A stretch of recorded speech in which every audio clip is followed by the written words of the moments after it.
Dito tayo nagbabike ngayon. Dito sa Pindangan 2nd. Meron daw shortcut dito papuntang Kabayawasan mga taram. Kaysa dumaan pa tayong Kamiling. Subukan na natin itong daan na to. Kaso ito, grabe. Oh, kapal ng alikabok. Oh, kita nyo yun guys. Oh, tuyo na yung mga mais. Wala ng tubig. Oh, yun. Doon banda ron yung mga taram mo. Yun yung mga Malabupok. Kung nakikita nyo sa medyo nakakasilaw. Pero mamaya ulit guys. Araw natin tumagos hanggang sa Kabayawasan mga taram. O ito, sinunod yung mga mais. Ito yung project nito. Nagawa po yung daan. Yan o, kung nakikita nyo. On. Dito tayo lumaki. Na-miss natin itong lugar to. Tara muna guys, let's go.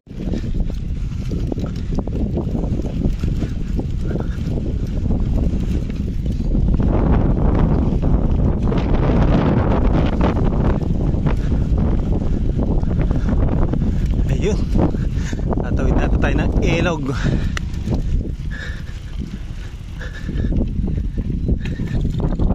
Itan? Ito guys oh, project nila yan. Tutugtungin nila yan hanggang San Clemente, hanggang dito sa baryo namin. Okay, mega project itong ano na yan, infrastructure. Alright, hinatid na tayo nung guide pala natin. So ito tayo ngayon, mag-isa na. Malapit na daw ito sa Kabayawasan mga taram. Dire-diretso lang daw, huwag kakanan. Okay, tara guys, let's go. Oh, dahil mga baka dito. Oh, ganyan talaga dito guys sa amin noon. Hindi inuuwi ang baka. Ang tawag dyan pala yun kung tawag. Ewan ko lang kung inuuwi na sila sa gabi. Kami noon hindi namin inuuwi. Ano ba sila oh? Baka. Hoy, kamatsili eh. O tara guys, mamaya ulit.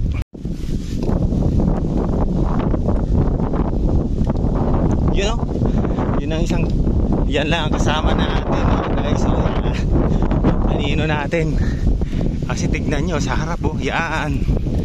Nasa harap natin walang katao-tao. Tignan naman natin sa likod natin guys.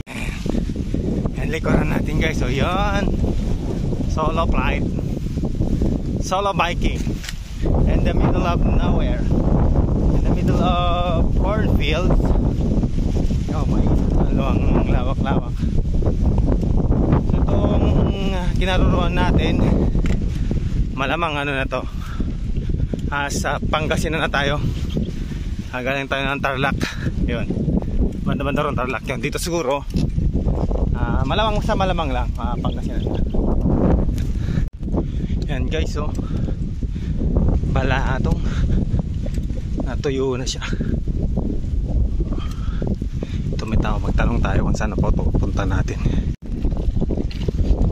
Oh yan guys oh, pag natanggal na yung taas na yan, ibig sabihin natadaw na. Yan, natadaw na. At eto nga guys oh, ayan, nakikita na tayo ng motor tayo.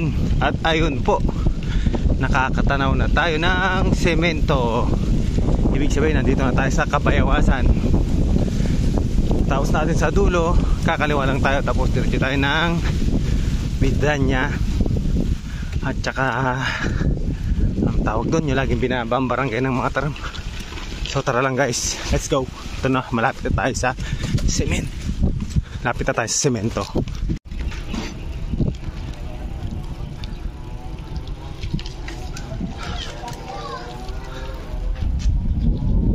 Nandito na pala tayo sa Bidanya. Magpas na tayo ng Kabayawasan pala.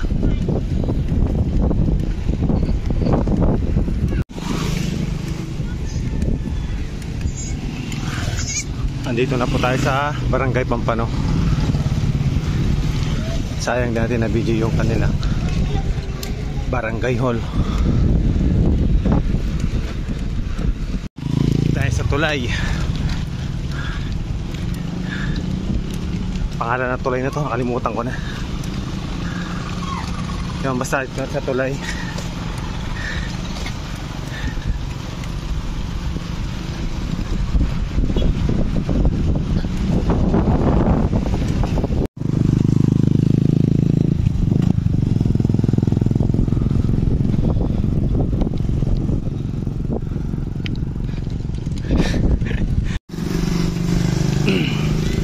Ito guys, 2 lane na tong semento. Ibig sabihin, malapit na po tayo sa highway.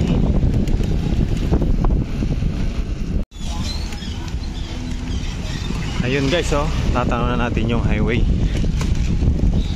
Yan. Ay, salamat highway na. Hatawin na natin sa highway para makauwi tayo ng mabilis. Up, andito na tayo sa poblasyon proper na ng mga Taram. Ayun o, natatanaw na natin yung Jollibee mga Taram.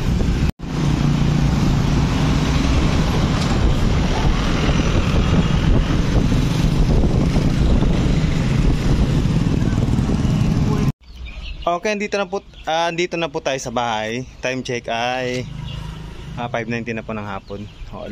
Umalis po tayo doon ng 4:19 or 5:20 na. More or less 1.5 hour, more or less 1 oras ang biyahe natin nung dumaan tayo doon sa shortcut. Ang sabi nung kapatid ko kanina, yung nag-guide sa atin, ang tumbok natin ay Kabayawasan. Pero kanina, nakita nyo naman, ang tinumbok natin ay yung ang tawag dito, Bidanya pala yung nabumbok natin. So yan lang po guys.